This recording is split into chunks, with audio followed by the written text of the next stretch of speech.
My slow clap processor made it into this thing, so we have that. Since it doesn't look like we're going anywhere, well, we are going somewhere, alarmingly fast actually. But since we're not busy other than that, here's a couple of facts.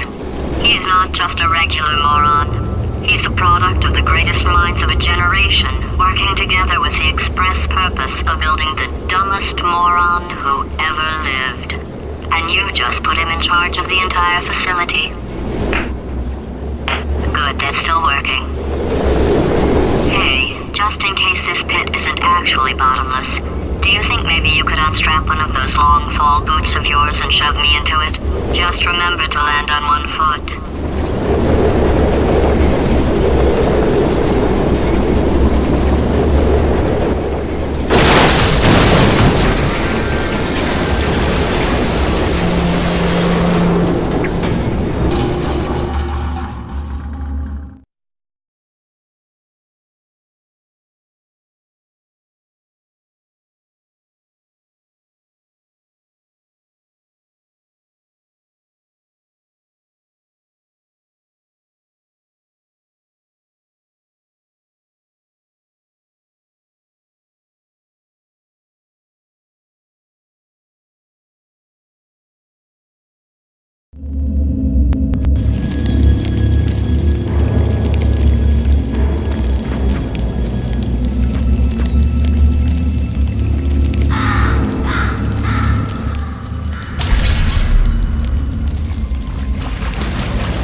astronauts, war heroes, Olympians, you're here because we want the best.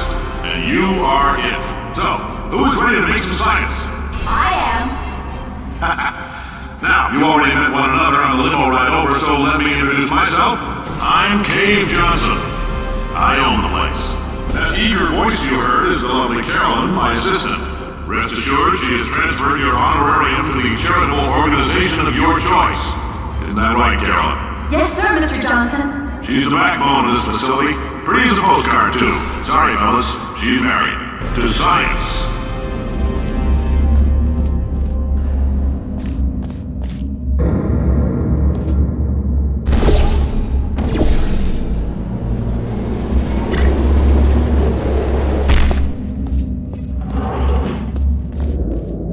There's 1,000 tests performed every day here in our enrichment spheres. I can't personally oversee every one of them, so these pre-recorded messages will cover any questions you might have and respond to any incidents that may occur in the course of your science adventure. Your test assignment will vary depending on the manner in which you have bent the world to your will. Those of you helping us test the repulsion gel today, just follow the blue line on the floor.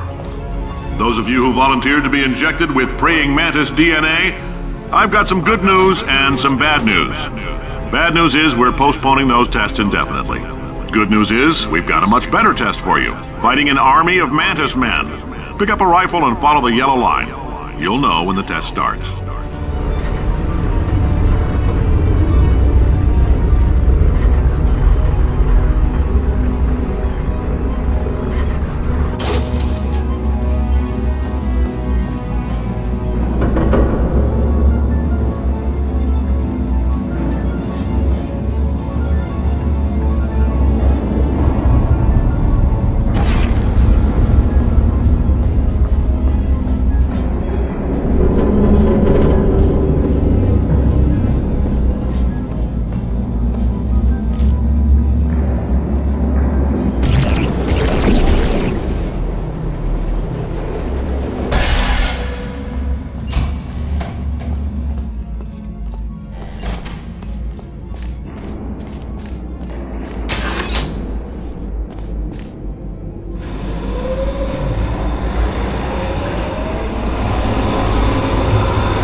They say great science is built on the shoulders of giants.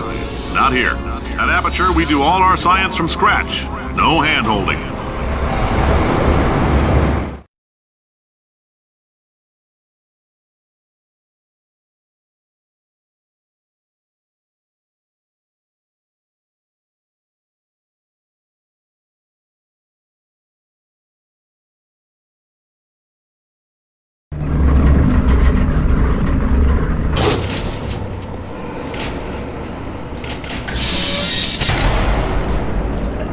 Let's get started. This first test involves something the lab boys call repulsion gel. You're not part of the control group, by the way. You get the gel. Last poor son of a gun got blue paint. All joking aside, that did happen. Broke every bone in his legs. Tragic, but informative. Or so I'm told.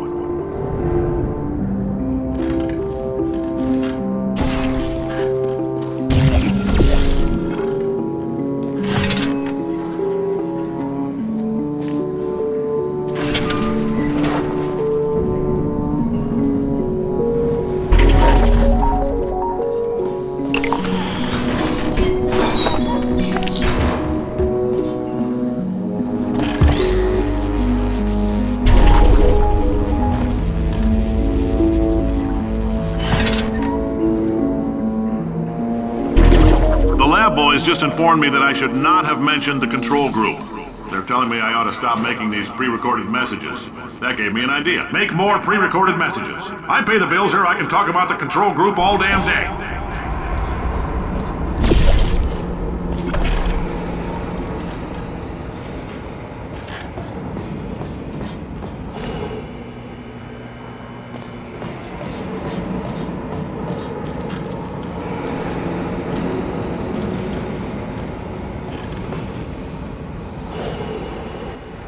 For this next test, we put nanoparticles in the gel.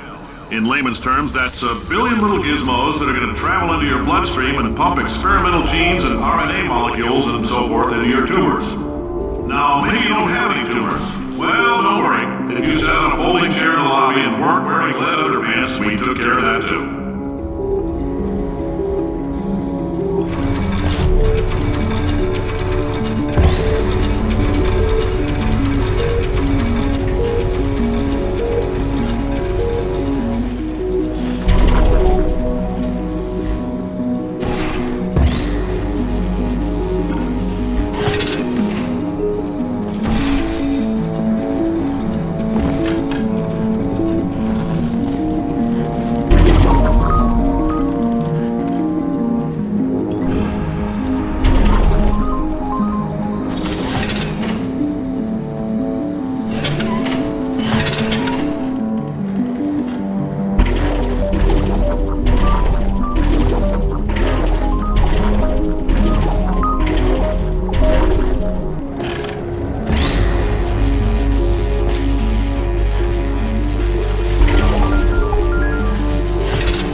In case you got covered in that repulsion gel, here's some advice the lab boys gave me.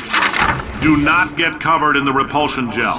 We haven't entirely nailed down what element it is yet, but I'll tell you this, it's a lively one, and it does not like the human skeleton.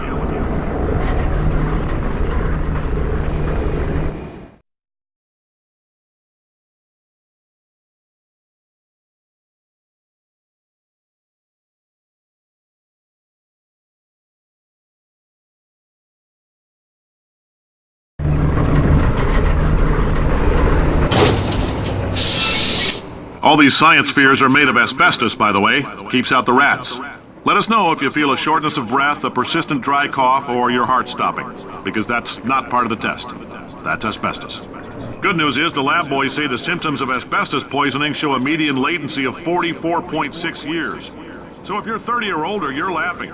Worst case scenario, you miss out on a few rounds of canasta.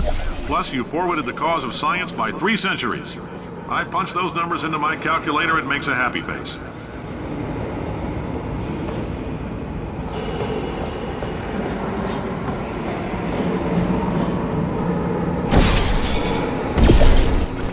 I like your style. You make up your own rules, just like me. Bean Counter said I couldn't fire a man just for being in a wheelchair. Did it anyway. Ramps are expensive.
earlier had fluorescent calcium in it so we can track the neuronal activity in your brain. There's a slight chance the calcium could harden and vitrify your frontal lobe. Anyway, don't stress yourself thinking about it. I'm serious. Visualizing the scenario while under stress actually triggers the reaction.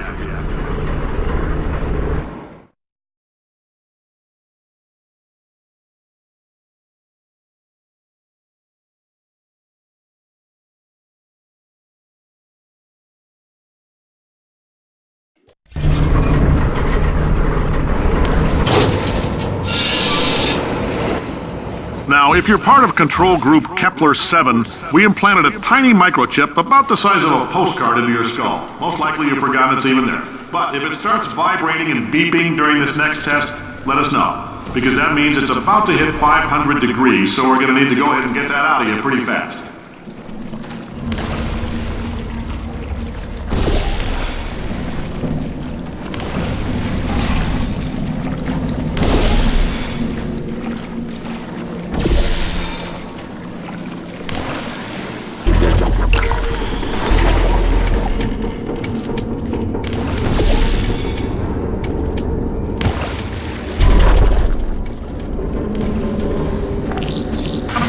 Keep your pants on. All right, this next test may involve trace amounts of time travel. So, word of advice, if you meet yourself on the testing track, don't make eye contact. Lab boys tell me that'll wipe out time. Entirely. Forward and backward. So, do both of yourselves a favor and just let that handsome devil go about his business.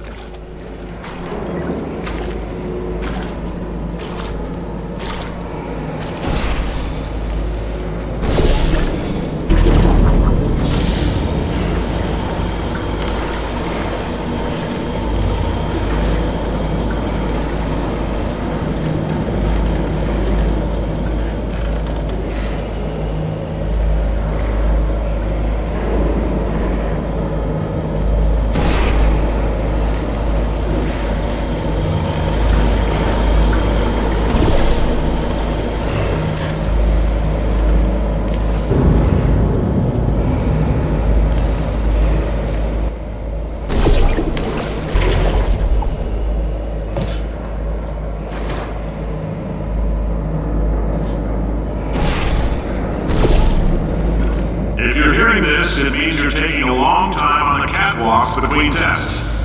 The lab boys say that might be a fear reaction. I'm no psychiatrist, but coming from a bunch of eggheads who wouldn't recognize the thrill of danger if it walked up and snapped their little pink bras, that sounds like projection.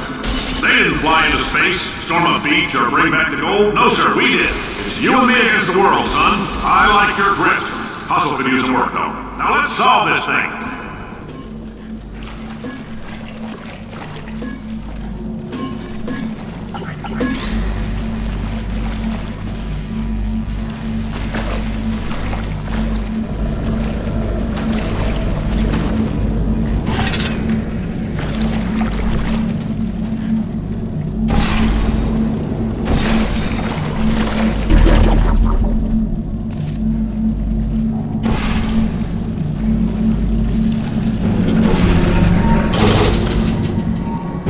Science isn't about why, it's about why not. Why is so much of our science dangerous?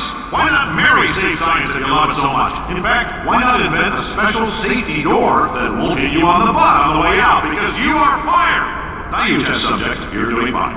Yes, you, box your stuff, out the front door, parking lot, car, goodbye.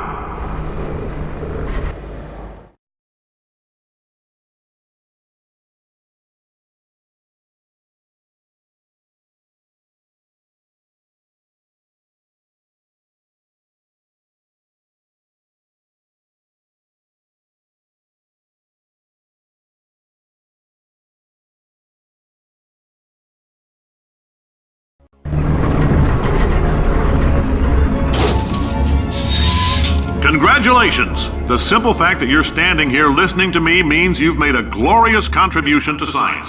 As founder and CEO of Aperture Science, I thank you for your participation and hope we can count on you for another round of tests. We're not going to release this stuff into the wild until it's good and damn ready, so as long as you keep yourself in top physical form, there'll always be a limo waiting for you. Say goodbye, Carolyn. Goodbye, Carolyn. She is a gem.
Greetings, friend. I'm Cave Johnson, CEO of Aperture Science. You might know us as a vital participant in the 1968 Senate hearings on missing astronauts. And you've most likely used one of the many products we invented, but that other people have somehow managed to steal from us. Black Mesa can eat my bankrupt... Sir, the testing? Right. Now you might be asking yourself, Cave, just how difficult are these tests? What was in that phone book of a contract I signed? Am I in danger? Let me answer those questions with a question. Who wants to make 60... Oh, hi. Say, you're good at murder. Could you... Ow! Oh, thanks. Did you feel that? That idiot doesn't know what he's doing up there. This whole place is going to explode in a few hours if somebody doesn't disconnect him. I can't move, and unless you're planning to saw your own head off and wedge it into my old body, you're going to need me to replace him. We're at an impasse. So what do you say? You carry me up to him and put me back into my body, and I stop us from blowing up and let you go. No trick. Wow, you stabbed me. What is wrong with you? Hold on. Do you have a multimeter? Never mind. The gun must be part magnesium. It feels like I'm outputting an extra half a volt. Keep an eye on me. I'm going to do some scheming. Here I go. Whoa, where are we? How long have I been out? That extra half volt helps, but it isn't going to power miracles. If I think too hard, I'm going to fry this potato before we get a chance to burn up in the atomic fireball that little idiot is going to...